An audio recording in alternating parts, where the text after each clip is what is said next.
Shalom saudara-saudara semua. Apa kabar saudara-saudara?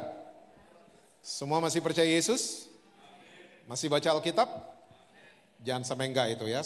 Oke, kita langsung lihat Alkitab kita bersama dalam kitab Keluaran pasalnya yang ke-8, ayat yang ke-27 dan ayat yang ke-28. Keluaran pasalnya yang ke-8, ayatnya yang ke-27 dan ayat yang ke-28, Alkitab catat begini.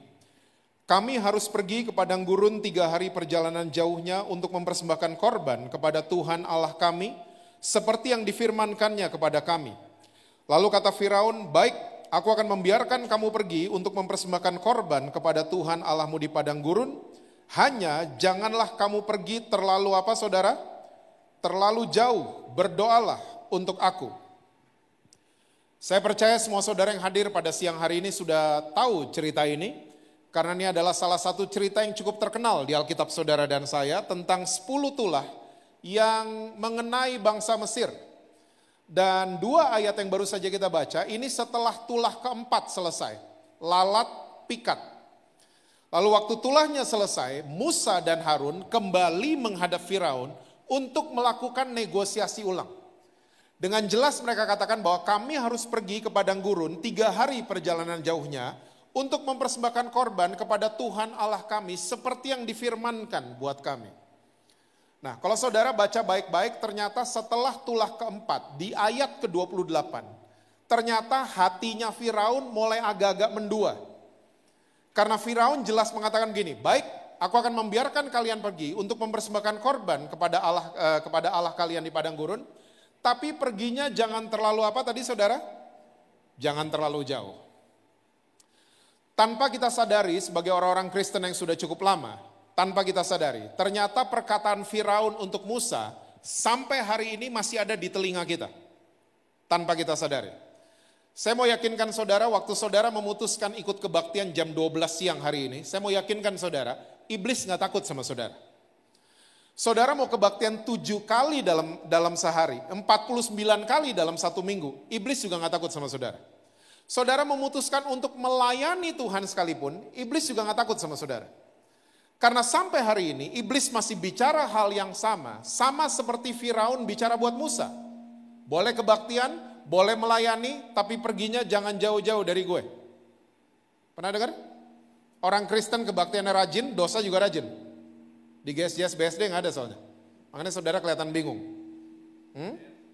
Pelayanannya rajin, dosa juga rajin.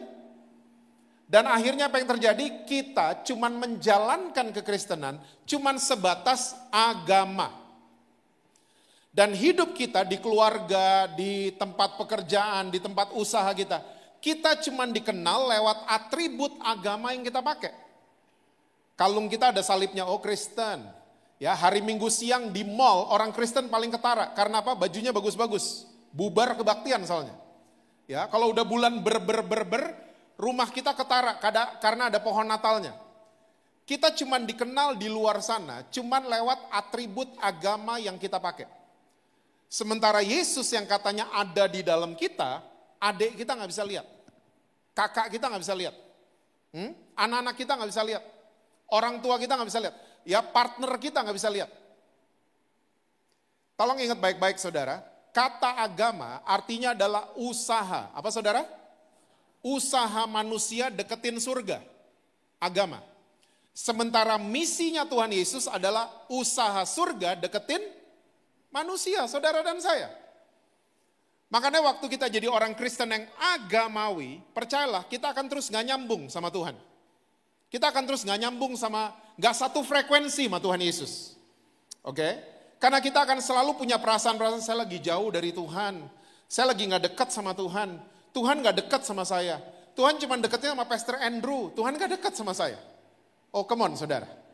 Alkitab perjanjian baru sudah berulang-ulang mengatakan bahwa Roh Kudus sudah berdiam di dalam saudara dan saya. Kurang dekat apa? Pribadinya Allah sama saudara dan saya sudah menyatu.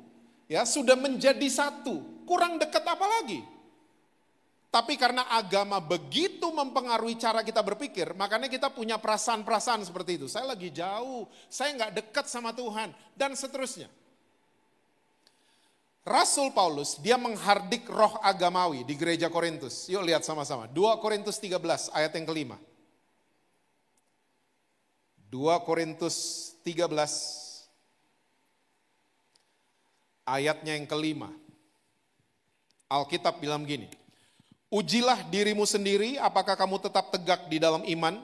Selidikilah dirimu apakah kamu tidak yakin akan dirimu bahwa Kristus Yesus ada di mana saudara?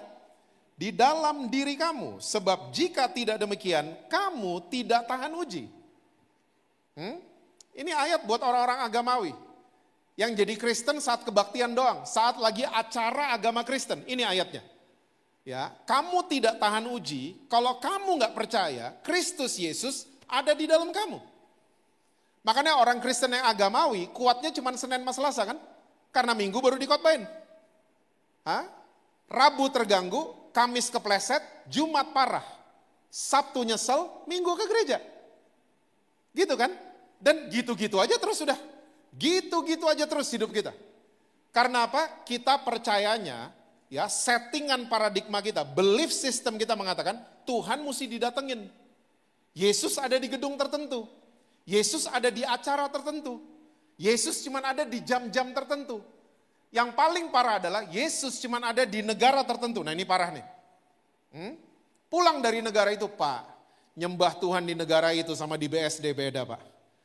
Di negara itu nyembah Tuhan, Pak, nggak pakai sound system, saya merinding, Pak. Beda sama di Serpong, Pak. Saudara pernah ke kamar mayat jam 2 pagi?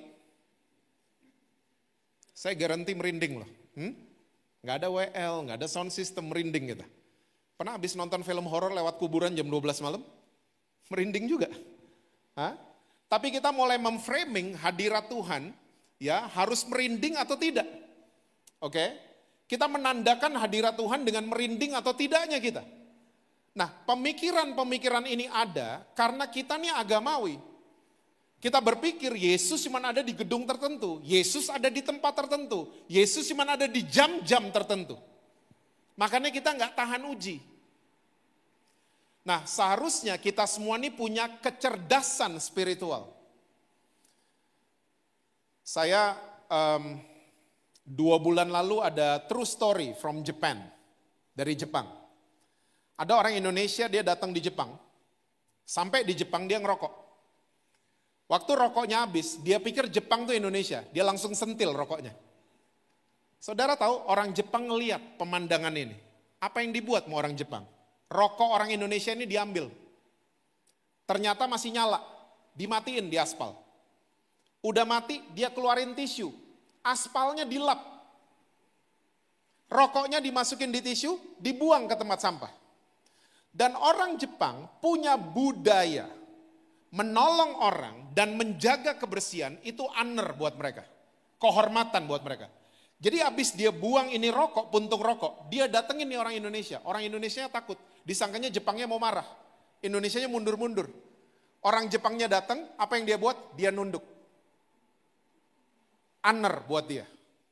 Saudara tahu orang Indonesianya? Culture shock. Culture shock. Besoknya nih orang Indonesia berubah. Tiba-tiba dia jadi bersihan, gak mau buang sampah sembarangan, bukan karena dikhotbahin, bukan karena dihakimin, tapi ngelihat sebuah attitude yang luar biasa. Ternyata cek, orang Jepang ternyata kelas 1 SD sampai 3 SD gak belajar matematika kayak kita. Gak belajar PMP, gak belajar IPA. Tahu gak apa yang mereka pelajarin? Budaya dan attitude. Dari kecil mereka diajarin. Jadi mereka jaga kebersihan, menolong orang itu dari dalam. Karena udah kulturnya mereka. Seperti itu. Beda sama Singapura. Ya, gak buang sampah sembarangan karena takut didenda. Beda. Kita orang Kristen yang mana? Takut didenda atau bangun kultur dari dalam? Kita bisa jawab masing-masing. Ya, karena saya ketemu banyak orang Kristen yang cuma takut didenda. Gereja loh, nanti didenda masuk surga. Baca Alkitab loh, nanti gak masuk surga loh. Kita jadi orang Kristen yang cuma takut doang. Tapi gak bangun kultur kerajaan sorga dari dalam. Ya, yang semuanya dari. Nah, inilah yang disebut dengan kecerdasan spiritual. Spiritual intelligence. Apa artinya? Kita baca Alkitab, tiba-tiba orang di luar sana, adik kita, kakak kita, keluarga kita, rekan kerja kita, bisa baca Alkitab lewat attitude kita. Kecerdasan spiritual. Gak perlu nunjuk-nunjuk orang lain. Gak perlu nunjuk-nunjuk adik kita yang belum ke gereja. Kasih lihat lewat attitude kita. Kita suratan yang terbuka, orang-orang bisa baca Alkitab lewat tingkah laku, lewat keputusan yang kita ambil. Nah, orang Kristen, kalau selalu mau agamawi, akhirnya kepengaruh ke pelayanan, kepengaruh. Kita pikir pelayanan itu usaha. Saya mau usaha. Ingat tadi kata agama artinya adalah usaha manusia deketin surga. Dan itu jadi gaya melayani kita. Saya mau pelayanan, saya harus pelayanan. Ya, kita pikir kita mau deketin surga dengan kita melayani. Pak, tunggu Pak, tunggu. Sebelum Pak Jesse move on, Pak Jesse ingat nggak? Yesus kan suruh kita usaha Pak. Suruh loh Yesus. Hukum yang terutama kita disuruh usaha kan? Mengasihi Tuhan dengan segenap hati. Suruh usaha kan? Nah, Jazz BSD, saya cuma mau yakinkan saudara-saudara, kita ini kalau baca Alkitab, kita mesti teliti. Yesus lagi ngomong sama siapa? Audiensnya siapa? Gak semua yang Yesus ngomong itu untuk saudara dan saya. Gak semua. Salah satunya apa? Hukum yang terutama. Hukum yang terutama bukan untuk saudara dan saya. Yuk kita buktiin sama-sama ya, karena mata saudara mulai sadis lihat saya. Matius 22, kita buktikan sama-sama. Matius 22 ayat 34 sampai dengan ayat yang ke-40. Itu judulnya hukum yang terutama.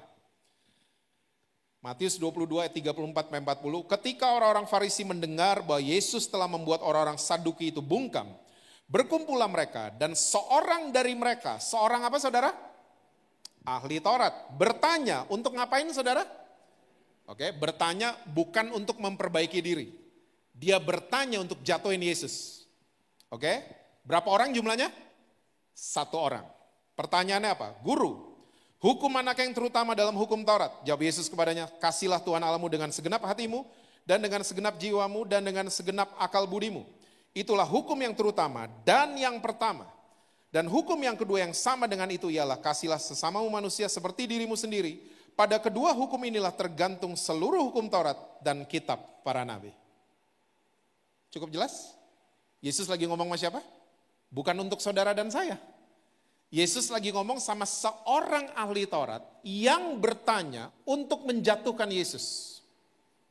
Terus Pak, yang buat kita yang mana? Nah, yang buat kita Yohanes 15 ayat 7 sampai 12 coba lihat. Ini yang buat kita.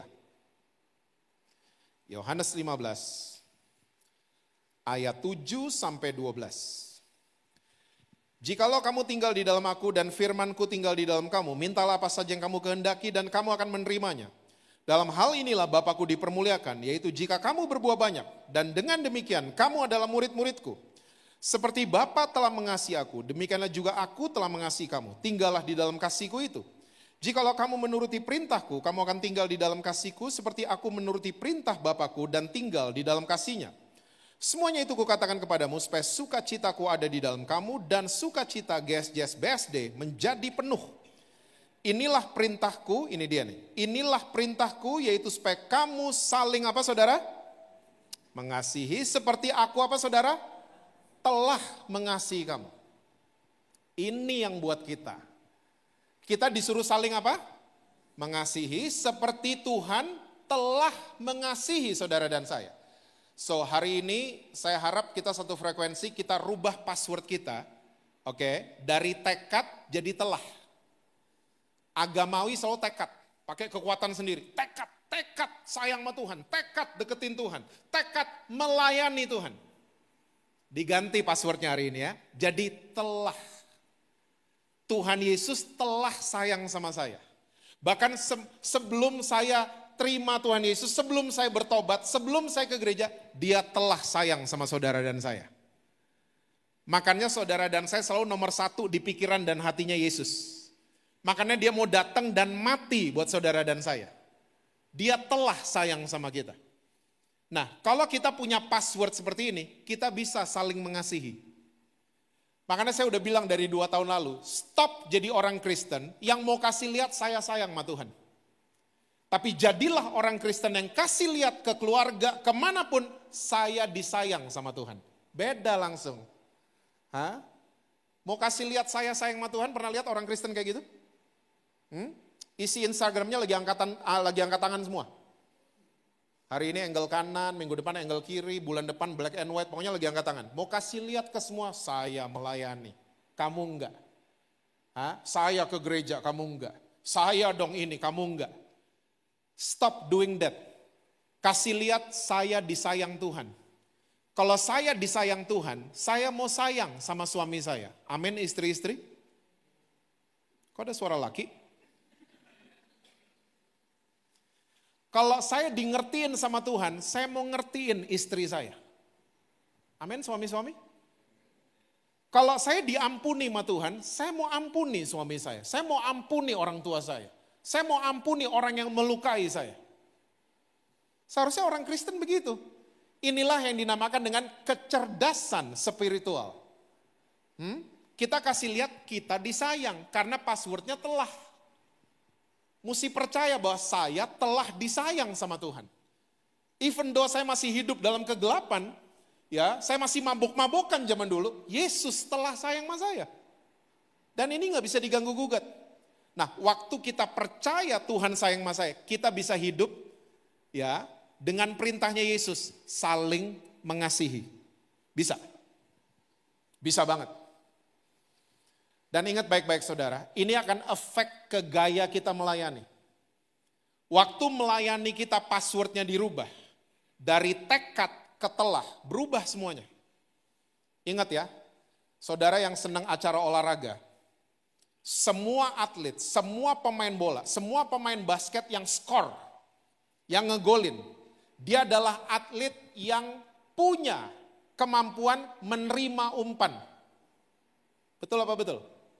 Semua pemain bola yang ngegolin, dia punya ketajaman menerima umpan dari timnya, dari temennya. Makanya dia skor. Kalau dia nggak punya kemampuan, nggak mungkin gol. Ya, di NBA istilahnya kalau dia nggak mampu ya menerima assist dari temennya, dari teammates-nya, dia nggak mungkin skor. Nggak mungkin. Ya, nah sama saudara. Waktu kita gagal menerima dari Tuhan Yesus, kita akan jadi orang-orang yang gagal dalam memberi. Perlu diulang? Waktu kita gagal menerima dari Tuhan Yesus, kita akan jadi orang-orang Kristen yang gagal dalam memberi. Gagal dalam memberi maksudnya gimana Pak? Kita memberi, kita pengen se-Indonesia tahu, saya yang memberi. Itu gagal namanya. Pernah ketemu orang kayak gitu? Yes, BSD nggak ada soalnya. Dia memberi, Alkitab bilang tangan kanan ngasih, tangan kiri nggak perlu tahu kok. Tapi kita gagal. Kita gagal menjadi giver. Karena apa? Kita gagal menjadi receiver. Kita gagal. The best giver adalah the best receiver. Kalau kita nggak ngerti menerima dari Tuhan, kita nggak ngerti ya mengambil dari Tuhan, kita akan sulit jadi pemberi. Memberi kita selalu pakai syarat. Memberi kita selalu pengen, orang-orang mesti tahu dong, saya ini. Nah sama, waktu kita mau melayani Tuhan, kita harus terlebih dahulu dilayani sama Tuhan Yesus. Gimana mau melayani kalau nggak pernah dilayani sama Tuhan Yesus? Gimana? Makanya pelayan Tuhan di mana-mana jadi race. Tahu nggak? Jadi pertandingan, siapa yang lebih kudus, siapa yang enggak, siapa yang lebih baik. Jadi begitu modelnya. Yes enggak ya? Saya lagi ngomong ini yang gereja 4 jam. Kita melayaninya jadi begitu. Pertandingan semuanya, karena apa? Semuanya nggak ngerti menerima dari Tuhan.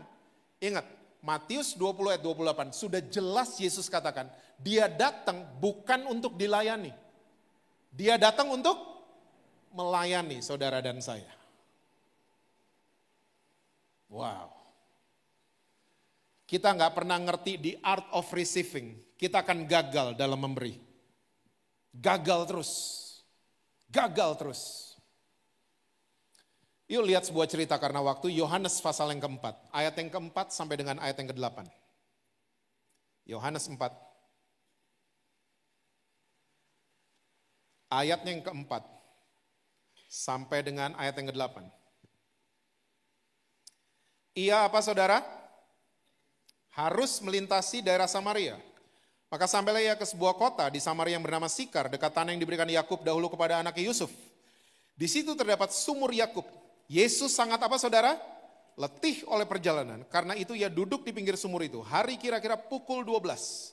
Maka datanglah seorang perempuan Samaria hendak menimba air. Kata Yesus kepadanya, berilah aku minum.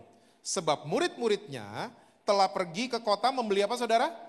Makanan. Yesus lagi apa? Letih dan haus. Yang dibeliin sama murid-muridnya? Makanan. Gak nyambung. Gak satu frekuensi. Ya, gurunya sama muridnya. Ini murid-muridnya nih nggak nangkep maksudnya Tuhan. Ya, mau inisiatif. Bagus sih pengen nolongin Yesus, tapi mereka nggak nangkep hatinya Yesus. Oke? Nah, yang menarik di cerita ini adalah ayat yang keempat. Ia harus melintasi daerah Samaria. Oke? Nah, saudara mesti tahu bahwa misalnya nih dari perut ke kepala saya ini peta Israel, misalnya, ya. Ini cerita di Yohanes 4, rombongannya Yesus lagi traveling dari Yudea mau ke Galilea. Nah, Yudea tuh di bawah, at the south of Israel. Di bawah, di perut. Galilea itu di utara, north, itu di kepala saya. Samaria itu di kacamata saya. Kalau ini peta Israel. Orang Yahudi, kalau lagi traveling dari Yudea mau ke Galilea, mesti muter lewat telinga. Nggak mau lewat Samaria. Kenapa? Najis. Orang Samaria selalu dianggap najis sama orang Yahudi. Kenapa? Mereka punya kebiasaan kawin campur dengan suku dan bangsa lain. Makanya orang Yahudi gak suka, alergi sama orang Samaria. Jadi mereka kalau lagi dari Yudea ke Galilea, mereka gak mau lewat Samaria, gak mau urusan sama orang Samaria. Mereka lewat telinga nih, muter. Jauh loh muternya, gak apa-apa. Kayak ke BSD gitu ya, kita muter jauh-jauh. Padahal mau ke BSD, kita muter. Kenapa? Saya gak mau lewatin Citos. Kenapa? Karena ada orang Samaria. Mendingan jauh dikit daripada lewatin campnya orang Samaria. Nah, tiba-tiba di Yohanes 4, Yesus harus melintasi daerah Samaria. Why? Kenapa? Yesus mau ketemu his daughter yang lagi nyasar. Saudara, kita kalau nyasar itu normal ya. Tapi belajarlah dari supir Grab. Kalau nyasar selalu pengen sesuai titik. Betul apa betul? Dia telepon yang punya rumah, Pak ini kok nggak sesuai titik. Oke? Belajar dari supir Grab untuk balik ke titik. Karena nyasar itu normal. Kalau nyasarnya kejauhan, bilang sama Tuhan, Tuhan Sherlock. Saya nyasarnya udah kejauhan. Please. Ya. Nah, ternyata Yesus harus melintasi daerah Samaria. Dia mau ketemu anak perempuan yang lagi nyasar, perempuan Samaria. Ya. Dan waktu ketemu, saya bisa ngebayangin tuh, waktu perempuan ini lagi jalan on the way ke sumur itu, dia lihat ada model Yahudi, pasti udah males tuh. Motivasinya pasti terganggu, ada Jewish di situ, males. Karena musuhan mereka musuhan banget. Oke? Dan tiba-tiba Yesus minta air mawani. Oh ini pasti isu SARA merebak ini pasti. Loh kok minta-minta tolong sama kita? Katanya kita anjing, katanya kita sampah, katanya kita nggak dianggap. Ya, orang Samaria dianggap anjing sama orang Yahudi. Katanya kita begini, katanya kita rendahan dan lain sebagainya. Yesus minta air sama perempuan ini. Dan tiba-tiba kalau saudara baca ceritanya, percakapan terjadi. Kalau saudara baca Yohanes 3 dan Yohanes 4, judulnya sama, orangnya beda. Ya, kalau Yohanes 3 itu percakapan Yesus dengan Niko Mariadi. Oh bukan ya? Bukan. Yohanes 3 itu judulnya percakapan Yesus dengan Nikodemus. Yohanes 4 judulnya sama, percakapan Yesus dengan perempuan dari Samaria. Beda orang doang. Nah, Nikodemus terlalu pinter. Dia waktu pertama kali ketemu Yesus, kalimatnya saudara baca nanti sendiri ya. Kami tahu. Pernah ketemu orang-orang kayak gitu? Yang merasa pinter jadi semuanya serba tahu? Belum diomongin udah kami tahu. Oh kami udah tahu kok. Oh kami tahu itu kok. Sok tahu Nikodemus. Dan Yesus nggak bisa masuk dengan perkataannya ke orang ini. Terlalu pinter. Ya, Yesus bilang kamu harus dilahirkan kembali. Jadi saya mesti masuk lagi ke perut ibu saya. Semuanya dinalar pakai otaknya sendiri, Nikodemus. Beda sama perempuan Samaria ini. Waktu mereka terlibat percakapan, perempuan Samaria ini ternyata mempersilahkan Yesus untuk melayani dia dengan firman-Nya. Dia mau dengerin. Ya, waktu Yesus bilang dia percaya, saya Mesias itu. Dia mau percaya. Di ujung-ujung ceritanya, ya, saudara mesti tahu lah, perempuan Samaria ini track recordnya jelek loh. Dia kawin cerai 5 kali kan? Dan waktu dia ketemu dengan Yesus, dia sedang buffalo gathering sama pria ke-6. Salah kayaknya bahasa Inggrisnya ya. Track recordnya jelek, makanya dia ke sumur jam 12 siang. Dia double minor nih perempuan Samaria. Udah ditolak sama Yahudi, ditolak juga sama camp Samaria. Makanya dia gak peduli skincare-nya rusak jam 12 siang. Dia gak peduli bulu matanya, dia gak peduli dia baru nyatok, dia gak peduli. Yang penting menghindar dari perempuan-perempuan Samaria yang lain dan dari wartawan infotainment. Makanya dia ke sumur jam 12 siang. Ketemu Yesus lagi letih. Tapi dia mempersilahkan Yesus untuk melayani dia. Saudara tahu gak breakthrough terjadi? Tiba-tiba perempuan Samaria ini at the end of their conversation. Dia bisa ke Samaria, dia bilang, hey look. Ya bayangin, ini tadinya dia sneak out kan, diem-diem, introvert mungkin, tiba-tiba jadi extrovert. Lihat ada orang yang tahu semua yang saya buat. Dan tiba-tiba dia jadi penginjil pertama di daerah Samaria. Banyak orang mau percaya dan ikut Yesus akibat perempuan Samaria ini. Kalau saudara baca baik-baik cerita ini semua terjadi karena dia mempersilahkan Yesus melayani dia dengan firman-Nya. Dia mau percaya bahwa Yesus itu Mesias. Dia mau percaya. Nah sekarang lihat ujungnya. Ayat 32, masih Yohanes 4.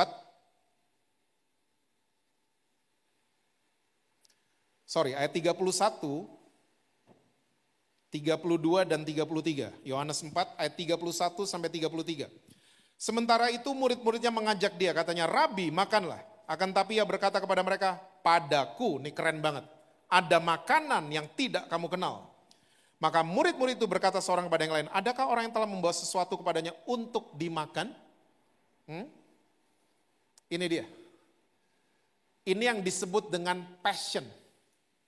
Yesus datang, passionnya untuk melayani saudara dan saya.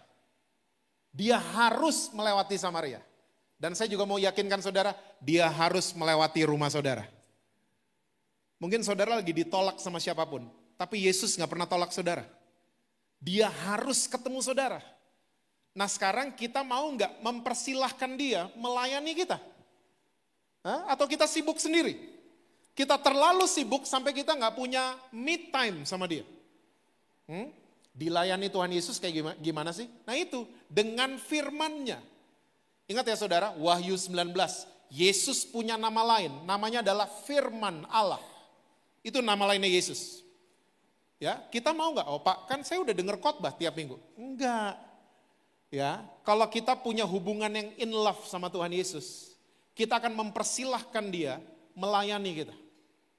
Dengan firman-Nya, Jesus, Daddy, talk to me. I'm all ears. Kita selama ini kebalikan. Kita berdoa Tuhan bawa proposal. Kok belaga lupa mukanya? Tuhan gini ya. Tuhan mau bicara, kita amin. Itu kebiasaannya orang Kristen. Tuhan juga bingung. Saya mau bicara, ditinggal. Saya mau bicara, dia udah amin. Coba adain waktu. Jangan kasih proposal. Coba Tuhan bicara sama saya. Bicara. Saudara tahu nggak? Itu passionnya Tuhan Yesus melayani saudara dan saya. Makanya murid-muridnya bingung, siapa yang kasih makan? Ingat tadi ayat-ayat di awal, dia lagi letih. Muridnya datang, muridnya bingung, kok udah seger? Orang yang jalanin passionnya, mukanya seger. Ibu-ibu kan? Belum makan, yuk shopping, seger langsung. Mau nggak belum makan juga nggak apa-apa. Saya passionate banget sama Arsenal sama Argentina. Waktu lagi makan, Arsenal ngegolin, saya tinggalin makanan saya. Saya tinggalin. Karena saya passionate banget sama mereka. Ya, saya ngeliat Argentina ngegolin, saya tinggalin makanan saya. Itu namanya passion. Yang menyebabkan kita lupa sama makanan jasmani. Yesus, padaku ada makanan yang kamu gak kenal. That's his passion. Dia datang mau melayani saudara dan saya. Nah, kita kasih tempat gak untuk dia melayani kita? Atau kita terlalu sibuk, saya mau melayani. Karena password kita salah, tekad. Makanya diganti passwordnya, telah. Kalau kita percaya Tuhan Yesus telah sayang sama saya, berubah semuanya, berubah.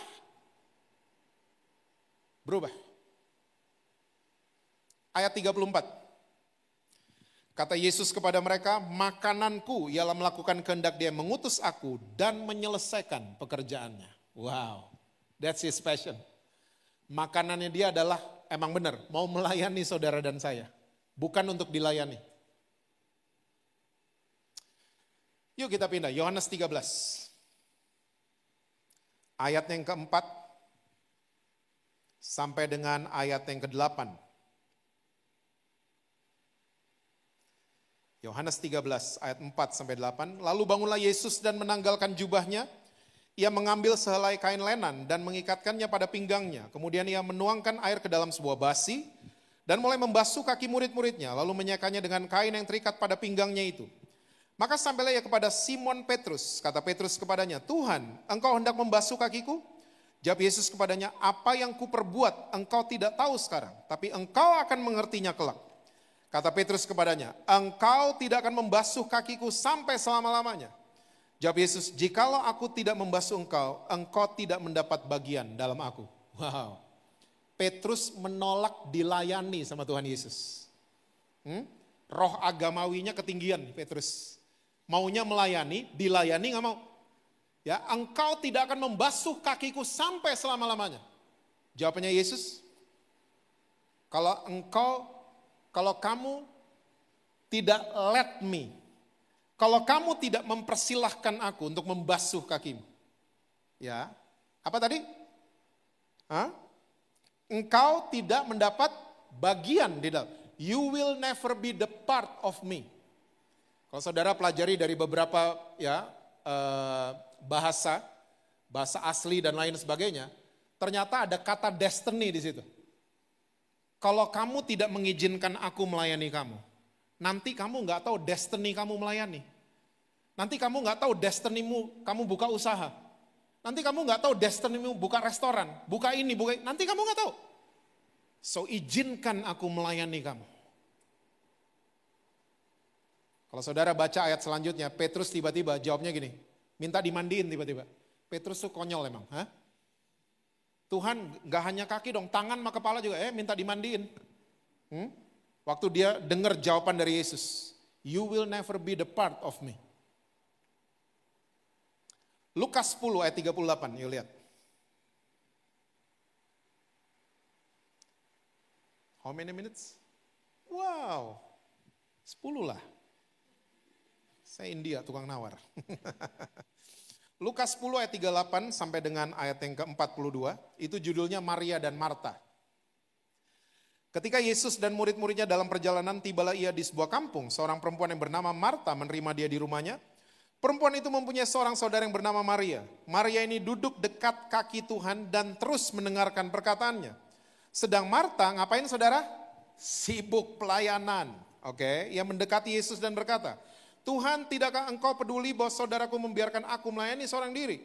Suruhlah dia membantu aku. Lihat, orang yang gagal menerima, waktu memberi jadi kayak Marta. Marah-marah. Don't you care? Saya cuma sendirian nyiapin ini semua. Jadi begitu. Memberi supaya orang tahu. Jadi kayak Marta. Lanjut. Tapi Yesus menjawabnya, Marta, Marta, engkau khawatir dan menyusahkan diri dengan banyak perkara. Tapi hanya satu saja yang perlu. Maria telah memilih bagian yang terbaik yang tidak akan diambil daripadanya. Wow. Tolong ingat baik-baik guys, JSBSD. Ada perbedaan antara kehadiran dan perkataan. Kita kalau Pak Jokowi hadir, kita semua hormat.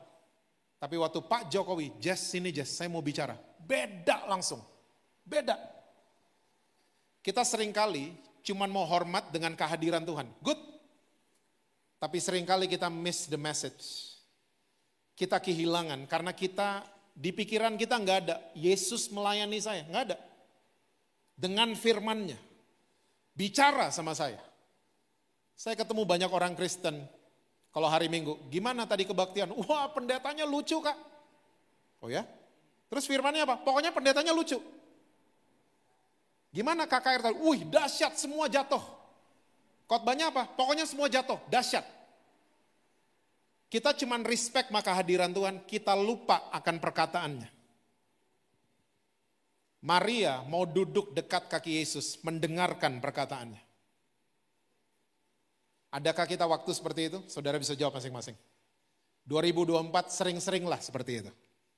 Datengin Tuhan di kamar, di mobil saudara lagi goes bilang Tuhan, talk to me. Talk to me. I'm all ears. Sorry kalau saya selama ini kebanyakan ngomong sama engkau. Saya akan tutup. Saudara kalau baca Matius 3 dan Matius 4. Ingat password kita apa? Telah, bukan tekad ya. Waktu Yesus habis dibaptis, Matius 3. Ada suara, kita semua tahu. Inilah anakku yang kukasihi. Kepadanya lah aku berkenan. Nah, Matius 4. Yesus puasa. Dan dia dicobai oleh iblis. Dan kalau saudara baca Matius 4 ayat 3, ayat 6, nanti saudara baca di rumah. Iblis waktu mencobai Yesus. Ya ampun, Yesus aja dicobai loh. Apalagi karoseri model begini. Yesus aja dicobai. Oke. Dan ingat ya, Roh Kudus tuh roh yang kreatif. Iblis gak pernah kreatif. Please remember this. Iblis tuh gak pernah kreatif. Iblis dari dulu sampai kapanpun selalu sama. Waktu dia mencobai Yesus, dia ngomong gini. Jika engkau anak Allah, coba rubah batu ini jadi roti. Dia buka kalimat dengan kata jika. Katanya kebaktian. Pernah dengar gak kalimat-kalimat itu? Katanya pelayanan. Katanya Kristen. Kok? Itu suara bukan dari Roh Kudus. Itu suara from the devil. Ingat ini baik-baik. Katanya kamu gini, katanya kamu pelayanan. Kok bikin ini? Katanya kamu anak Tuhan Yesus. Kok begini? Itu suara dari si jahat. Dan selalu ada yang diedit sama iblis. Matius 3, inilah anakku yang kukasihi. Matius 4, jika engkau anak Allah, yang dikasihi dihapus sama iblis. Dan sampai hari ini iblis masih melakukan hal yang sama. Katanya anak Tuhan Yesus, yang dikasihnya dihilangin, iblis mau goncang iman saudara dan saya. Supaya kita gak merasa disayang sama Tuhan Yesus. Ingat tadi passwordnya? Saling mengasihi seperti aku telah mengasihi kamu. Percayalah saudara, dia harus lewat rumah saudara. Dia harus ketemu saudara. Dia harus lewatin Samaria. Karena apa? Dia sayang banget sama saudara dan saya. Dia cinta banget. Yesus sayang sekali sama kita semua. Makanya dia harus ketemu kita. Nah kita kayak Maria enggak? Atau kita mau sibuk? Sampai kita selalu miss. Kita kehilangan perkataannya. Saya percaya waktu kita percaya Yesus ada di dalam kita. Dan dia bicara sama kita jadi pribadi yang kuat. Pribadi yang tahan uji. Boleh cerita terakhir? Boleh ya? Kamu kok boleh terus ya? Setengah jam lagi boleh kayaknya. Saya punya 2 anak. Dari kecil kita bertiga senengnya outdoor activities. Ya, trekking lah, sepeda lah, hiking lah, itu kesenangannya kita. Sampai 2 anak saya kulitnya itu jadi ya ampun, jadi keling saudara dua-duanya. Oke, saya pernah anak saya yang nomor 2, dia lagi study tour, difoto sama teman-temannya. Saya sampai kaget, ya ampun, pangeran kamu kayak pengungsi Bangladesh begini sih? Karena keling banget dia, ya kulitnya. Nah, my daughter, anak pertama saya. Dari kecil saya selalu gendong dia dan lihat matanya dan saya selalu bilang gini, kamu cantik banget. Dia mulai bisa jalan, saya lihat matanya, kamu cantik banget. Dia mulai pakai baju SD, saya bilang kamu cantik banget. Selalu, sering banget. Nah waktu SMP, saya lagi jemput dia di sekolah. Tiba-tiba saya dengar temennya kalau bahasa sekarang ngebully dia. Temennya teriak begini, woi hitam lo mau kemana? Saya sampai buka kaca. Ternyata 2 kali temennya, yang kedua lebih kenceng teriaknya, woi hitam lo mau kemana? Yang saya perhatiin bukan temennya, tapi my daughter. Dia tersinggung gak? Dia terluka gak? Dia masuk mobil, halo dad, ternyata dia biasa aja. Nah kita punya kebiasaan waktu di SMP, pulang sekolah selalu ke McDonald. Kok McDonald sih? McDonald's, oke? Halo dad, kita ke tempat biasa kan? Iya, kita ke tempat biasa. Tapi Denny mau tanya dulu, kamu gak apa-apa digituin sama temenmu tadi? Diapain? Tadi kamu dikatain hitam. Tahu gak my daughter? Oh dad, dia biasa kayak gitu. Dia emang kayak gitu orangnya. Ternyata my daughter gak kenapa-napa, daddy-nya yang kenapa-napa. Dia gak kenapa-napa. Tadi pagi waktu saya lagi on the way ke BSD, Tuhan ingetin saya peristiwa itu. Ternyata my daughter kuat karena dia percaya daddy-nya sayang sama dia. Dia percaya dia cantik, dia gak overconfidence tapi dia confidence kalau dia cantik. Dia percaya perkataan daddy-nya. Dia percaya bahwa dia cantik. Makanya dia mau digituin, dia gak terluka sama sekali. Saya percaya waktu kita mulai dilayani oleh perkataan Yesus, kita akan jadi orang-orang yang tahan uji. Gak gampang terluka, gak gampang sakit, gak gampang kepleset. Karena kita selalu dengar dari daddy kita, bahwa dia selalu sayang sama saudara dan saya, dia selalu harus ketemu saudara dan saya. Amin saudara? Jadilah penerima yang baik, saya percaya saudara akan jadi pemberi-pemberi yang luar biasa. Tuhan berkati kita semua, selalu sukses, harmonis,